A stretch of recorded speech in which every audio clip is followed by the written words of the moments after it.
उसमें भी आप देखिए यूजीसी रेगुलेशन में जो इक्विटी कमेटी की बात थी उसमें लिखा था कि एससी एसटी ओबीसी के लोगों का उसमें रिप्रेजेंटेशन होगा, मगर वो मेजॉरिटी में होंगे ऐसा लिखा नहीं है।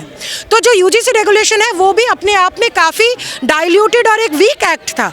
उसमें भी आप देखिए इस तरीके का जो आप वीक एक्ट बता रही हैं, लेकिन आप देखिए पूरे देश का समाज जो उसका विरोध कर रहा है। तो आपके सवाल में आपका जवाब है कि एक एक्ट जो जाति भेदभाव के खिलाफ मैकेनिज्म तैयार करने के लिए बनाया गया है, उस एक्ट में इतना भी नहीं है कि उन्हीं जातियों से जो हमारे देश में प्रताड़ित ऑप्रेस्ड कास्ट है, एससी एसटी ओबीसी है, उनका मेजॉरिटी रहे। इतना वीक एक्ट के खिलाफ भी हमारे देश में जो कास्टिस्ट ऑर्गेनाइजेशन है, जो अपर कास्ट ऑर्गेनाइजेशंस है, वो एक आंदोलन करते हैं और हमारे देश का सरकार और कोर्ट उनके सामने झुक जाता है। हमने देखा सुप्रीम कोर्ट का एक स्टे ऑर्डर आया है जहाँ पे जो यूजीसी रेगुलेशन थे उनको उन पर स्टे ऑर्डर आया है। हमारा प्रोटेस्ट का आज एकमात्र डिमांड है कि हमारे देश में एक कॉन्स्टिट्यूशनल एक्ट, एक सख्त कानून जो रोहित एक्ट जैसा हो, जो एक बस रेगुलेशन ना हो, जो एक जैसे हमारे देश में पॉश एक्ट है या इस तरीके के कॉन्स्टिट्यूशनल एक्ट है, उस तरीके का एक सख्त कानून लागू किया जाए ताकि जो हमारे देश के 80% पॉपुलेशन है एससी एसटी ओबीसी, उसको अपने पॉपुलेशन के हिसाब से जो इतनी बड़ी संख्या है उसको उच्च विश्वविद्यालय में जगह मिले, और न केवल जगह मिले, जब वो विश्वविद्यालय में घुसता है तो हम देखते हैं कई तरीके के प्रत्यक्ष और अप्रत्यक्ष, डायरेक्ट और इनडायरेक्ट डिस्क्रिमिनेशन उसके साथ होता है। आप ही के सामने मुझे बोलने की ज़रूरत नहीं है, सरकारी आंकड़े सामने हैं। आईआईटी में जो पिछले 20 साल से जितने सुइसाइड्स हुए हैं, हम तो उसको इंस्टीट्यूशनल मर्डर कहते हैं, उनमें अधिकतर लोग किस जाति से हैं? एससी एसटी ओबीसी से हैं। इसका मतलब एक तो वो उच्च विश्वविद्यालय में घुस ही नहीं पा रहे हमारे देश में, और जब घुसते भी हैं तब उनको इंस्टीट्यूशनल मर्डर से लेकर एट्रॉसिटी डिस्क्रिमिनेशन तक फेस करना पड़ता है। तो हमारी एक मांग है कि एक बहुत स्ट्रॉन्ग कॉन्स्टिट्यूशनल एक्ट, जैसे रोहित एक्ट का ड्राफ्ट था, उस तरीके का एक एक्ट बनाया जाए ताकि जातिगत भेदभाव जो उच्च विश्वविद्यालय में होते हैं वो बंद किया जाए। अभी जो यूजीसी रेगुलेशन भी थे उसमें भी आप देखिए यूजीसी रेगुलेशन में जो इक्विटी कमेटी की बात थी उसमें लिखा था कि एससी एसटी ओबीसी के लोगों का उसमें रिप्रेजेंटेशन होगा, मगर वो मेजॉरिटी में होंगे ऐसा लिखा नहीं है। तो जो यूजीसी रेगुलेशन है वो भी अपने आप में काफ़ी डाइल्यूटेड और एक वीक एक्ट था।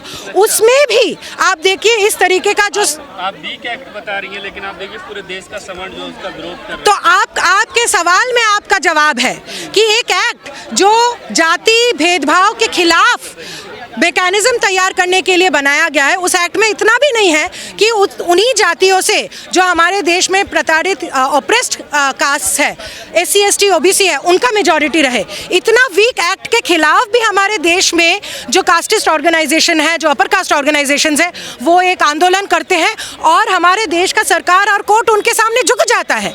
हमारी मांग बहुत साफ है। हमारी मांग है कि बस एक रेगुलेशन नहीं, हमें एक एक्ट की ज़रूरत है, एक कॉन्स्टिट्यूशनल एक्ट जैसे रोहित एक्ट का ड्राफ्ट था, जहाँ पे जो indirect as well as direct atrocities होती हैं, caste based atrocities SC ST OBC caste के खिलाफ, हमारे देश के जो ऑप्रेस कास्टेस है वो माइनॉरिटी नहीं है, वो मेजॉरिटी है, उसके लिए कॉन्स्टिट्यूशनल एक्ट हो। जातिगत भेदभाव कैसे होता है उस एक्ट में साफ साफ लिखा हो, और कानूनी कार्रवाई अगर कोई जातिगत भेदभाव होगा तो कानूनी कार्रवाई क्या होगी वो भी स्पष्ट तरीके से लिखा हो। और जो कमेटी बनेगी, इक्वालिटी या इक्विटी कमेटी बनेगी, उसमें एससी एसटी ओबीसी तबके के जो स्टूडेंट है, प्रोफेसर्स है, वो मेजॉरिटी बने, ना कि जो ऐसे लोग हैं जो प्रशासन के चमचे होते हैं।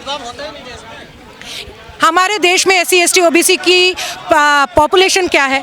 70 से 80%। और आपकी यूनिवर्सिटी में कितना घुसता है, उससे आपको समझ में आएगा भेदभाव होता है या नहीं होता है। आईआईटी में जितने सुइसाइड होते हैं उनमें सबसे ज़्यादा संख्या किसकी है? सामान्य जातियों से, जनरल कास्ट से, अपर कास्ट से, या एससी एसटी ओबीसी से? उसी से आपको समझ में आ जाएगा हमारे देश में भेदभाव होता है या नहीं। रोक लगा दिया, कहा कि इससे समाज में बंटवारा होने की स्थिति। अब सुप्रीम कोर्ट के वो माननीय कोर्ट है, हम उसके खिलाफ ज़्यादा बोलना नहीं चाहते, मगर हम कोर्ट को बस अपने ही सरकार के आंकड़े देखने को बोलेंगे कि हमारे देश में कितना प्रतिशत SC SC OBC हमारे देश के हायर एजुकेशन इंस्टीट्यूशन में घुस पाता है, एक। और दूसरा, अगर कोई डिस्क्रिमिनेशन होता है जैसे सुसाइड्स होते हैं उसमें SC SC OBC की संख्या क्या है, ये दो आंकड़े अगर आपके सामने आ जाए उसके बाद भी अगर आप बोले हमारे देश में भेदभाव नहीं होता है तो वो आपके और सुप्रीम कोर्ट और देश के बुद्धि पर में। पार्टी कह रही है ठाकुर बनिए जीत गए और देश को बांटने वाले हार गए। जब हमारे देश में SC एट्रॉसिटी एक्ट 2018 साल में उसको भी डाइल्यूट करने की कोशिश की गई थी, तब हमारे देश में भारत बंद हुआ था। आज भी हमारे देश में अधिकतर स्टूडेंट्स मांग करते हैं कि एक स्ट्रॉन्ग एंटी कास्ट मैकेनिज्म को स्थापित करने के लिए कोई कॉन्स्टिट्यूशनल एक्ट हो, तो आंदोलन किया जाएगा और जिनके पास पावर है उनके साथ क्या कारण है कि जो जातिवाद के खिलाफ बोलते हैं, जो खत्म करने की बात करते हैं जाति को, उन्हीं पर ये आरोप लगता है कि ये लोग जातिवादी हैं। तो अधिकतर समय में महिलाएं भी जब सेक्सुअल हैरेसमेंट का महिलाएं जब सेक्सुअल हैरेसमेंट फेस करती हैं तो बोला जाता है कि महिलाएं छोटी स्कर्ट पहनी है इसीलिए उनकी वजह से उनका हैरेसमेंट होता है। हमारे देश में ये वक्तव्य बहुत नया नहीं है, हम जानते हैं। मैं एक महिला हूँ, मेरे साथ अगर आज कुछ रास्ते पे हो जाए तो बोला जाएगा कि ये क्यों बाहर थी रात को, इसको तो घर के अंदर होना चाहिए था। तो हमारे देश में बोला जाएगा कि SC ST OBC के साथ अगर कुछ हो रहा है तो उन्हीं की दोष है।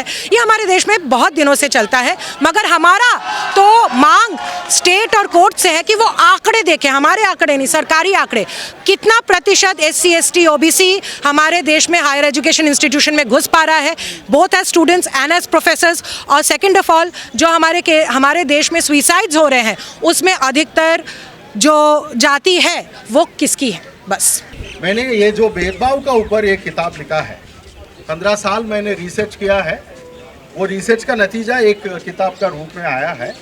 उसमें साफ साफ दिखाया जाता है जो 10 यूनिवर्सिटी का अंदर SC बच्चे के ऊपर किस तरीके से भेदभाव होता है। खासकर 5 सेंट्रल यूनिवर्सिटीज़ और 5 स्टेट यूनिवर्सिटीज़ को लेके मैंने 600 बच्चे का पूरा 2012 का जो गाइडलाइंस को लेके हमने पूरा विश्वविद्यालयों का अंदर किस तरीके से डिस्क्रिमिनेशन होता है एक सबूत है। एक तो there is an evidence that there is discrimination that is happening in higher educational institutions। तो इसलिए ये जो एक्ट जो है बहुत इम्पोर्टेंट है। एक्चुअली ये एक्ट जो है 2012 गाइडलाइंस का जो एक्ट है वो that was a much more detailed act. इसमें क्यों वो जो डिटेल्स इसमें हटाया गया है वो समझ में नहीं आ रहा है, वो भी एक ऐड करना बहुत ज़रूरी है इस एक्ट का अंदर। सरकार भी एक इसका ऊपर सीरियसली उसका जो डिसीजन लिया, जो एक्ट है उसका ऊपर खड़ा होना भी बहुत ज़रूरी है। तो मेरा एक ही जो रिक्वेस्ट है आपका माध्यम से, जाति भेदभाव जो है वो तो सच्चाई है, बाहर हो या कैंपस का अंदर हो, तो उसको क्यों हम इनकार कर रहे हैं, मतलब हम क्यों उसको ये नहीं मान रहा है, वो बहुत प्रॉब्लमेटिक है। तो ये जो एक्ट जो है एक संविधान का आर्टिकल 14 को कंटिन्यूअस को तरीके से देखना है। यहाँ we have to see this act as a continuation of the constitution of Article 14